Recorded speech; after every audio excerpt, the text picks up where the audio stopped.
All right, Josh. Now let's move on to Group D. Why don't you kick us off?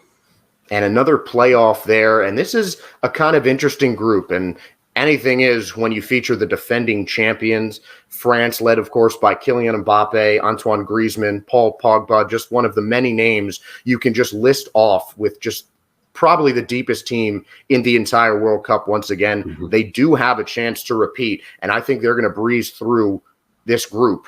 But there is a lot of potential for who can go in that second spot. I think this is one of the most wide open groups for that second place in the knockout stage after France, because there's some good talent from Tunisia, Peru, who I believe is going to win that playoff, and of course Denmark, led by Christian Eriksen, who had one of the best stories of the qualifying rounds.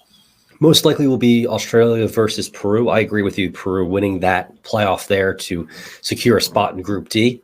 A team that I want to highlight is Tunisia, a team that has featured in the last World Cup. It was the first African nation to actually win a World Cup match.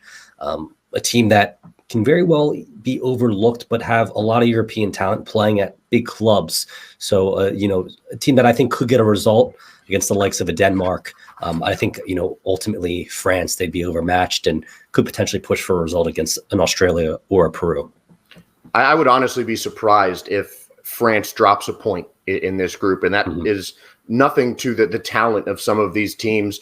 I think it's going to be France and Denmark. Denmark, another team with World Cup experience. They have a strong center back partnership with Simon Kjær, and they have another defender who is playing in the Premier League as well in their center backs. There's just a lot of talent on this Denmark team. Youssef Poulsen as well, who featured for the Red Bull Leipzig squad in Germany, part of their sensational Champions League run a couple of years ago, and he had a great World Cup in 2018. So I think it's really Denmark's spot to lose, but a lot of just unknown factors could prevent them from advancing.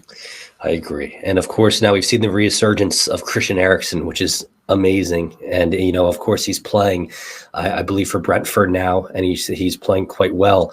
Just scoring in today's match, in the Premier League now, and he's returned twice now to score at the international level, at the Premier League level. What type of role do you think he'll play come November?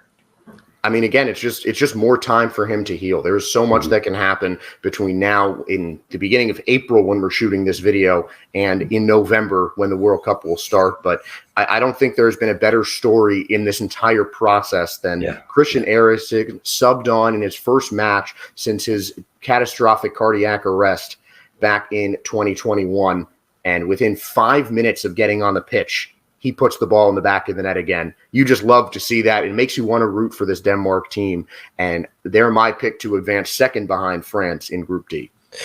All right, so let's take a pause there, Josh. I want to say, once again, for anyone who has a team in this World Cup, make sure to subscribe. Even if you don't and you're just a fan of the beautiful game, subscribe to State of Soccer, and please hit the like button.